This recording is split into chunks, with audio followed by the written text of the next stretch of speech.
Сәлеметсіңдер ме балалар? Бүгін жаратылыстану пәнінен 32-ші сабақ Архимед заңы қалай ашылады тақырыбын өтетін боламыз. Сабақ мақсаты Архимед күшін сипаттау және оның білуіне мысалдар келтіру. Екінші зерттеу әдісін таңдау және оның артықшылығы мен кемшілігіне таңдау себебін түсіндіру. Сабақта біз Архимед туралы аңызбен танысатын боласыңдар, дененің қандай көлемді суды ығыстыратынын білетін боласыңдар. Балалар, Архимед заңы қалай ашылды? Осы сұрақты бірге талқылайық. Экранда көрсетілген QR код арқылы өздеріңнің телефондарымен бейне жазбаны ашып, тамашалаңыздар. Ең бірінші болып таза алтын құймасы сол көлемдегі судан 19,3 есе ауыр болатынын байқаған. Бұл алтынның тығыздығы судың тығыздығынан 19,3 есе көп екендігін көрсетеді. Бұл тәж жасалынған материалдың тығыздығы алтынның тығыздығына сәйкес келе ме, жоқ па деген сауалды анықтау үшін жеткілікті болды. Тәждің массасын табу оңай болғанымен, оның көлемін анықтау әлдеқайда қиынға соқты. Оның шешуін Архимед ваннада шомылып жатқан кезде тапты. Және оның қатты толғаныста болғандығы соншама, ваннадан секіріп, «Эврика, мен оны таптым» деп айғайлап жүгірген. Бұл тұжырым тәждің ауадағы және судағы салмақтармен байланысты болды. Осы екі салмақтың айырмашылығы тәж ығыстырған судың салмағына тең. Егер ол судың салмағы мен тығыздығын білсе, ығыстырылған судың көлемін, яғни оған тең тәждің көлемін табар еді. Осының бәрін білсе, оған тәжді жасауға арналған материалдың тығыздығын табуда оңай болатын. Видеоны тамашалап болсаңыздар, Архимед заңының мағынасына тоқтала кетейік. Яғни, сұйықтыққа батырылған дененің үстіне әсер ететін кері итеруші күш дененің ығыстырып шығарған сұйықтықтың салмағына тең болады. Суретке қара, экспериментті қайталап жасап көр.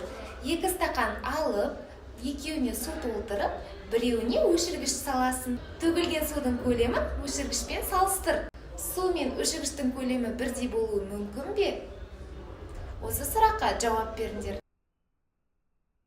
Әрине, суға батырылған денелердің көлемі қандай болса, дәл сол көлемдегі су ығысып шығады. Зертте, суретке қарай отырып, ермек саздан жасалған шар қанша көлемдегі суды ығыстыратынын анықта.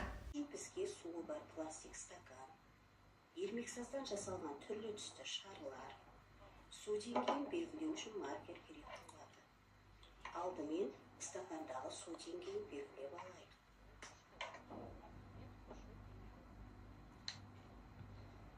Енді алдындағы дайындағандай бір шарымызды стаканға саламыз. Осы кездегі су деңгейін белгілеп аламыз. Келесі шарымызды стаканға саламыз. Және де су деңгейін белгілеп аламыз. Енді үшінші шарымызды стаканға саламыз. Тағы да су деңгейін белгілейміз. Дәл солай төртінші шарымызды да стаканға саламыз. Тағы да су деңгейін белгілеп аламыз.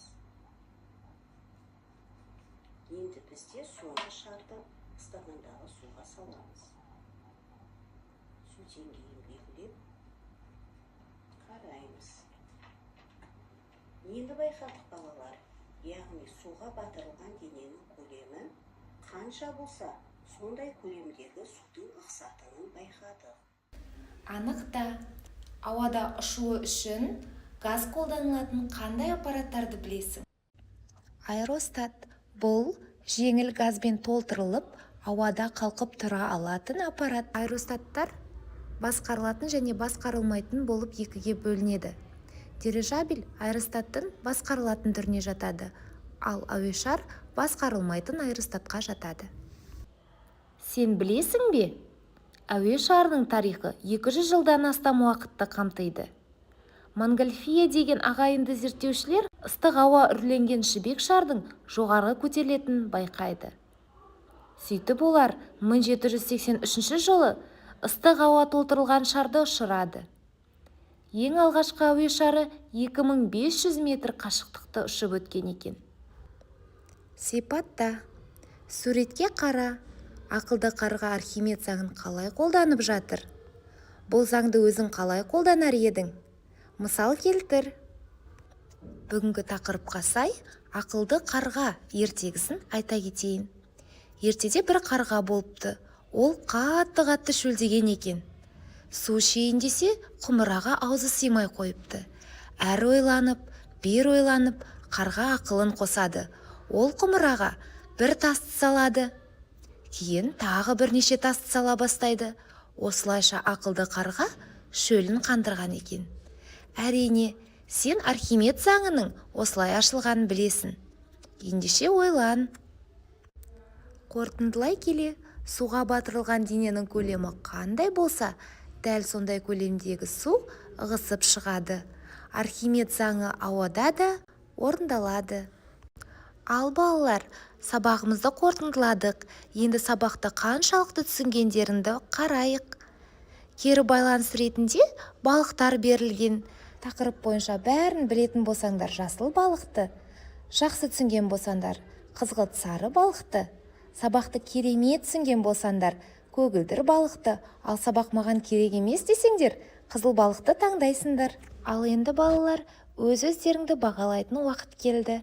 1 мен 10 аралығында өз-өздеріңізді бағалап шығыңыздар. Назарларыңызға рахмет. Сабақ бітті, сау болыңдар. Бүгінгі сабақты жоғарғы деңгейде түсінді деген ойдамын.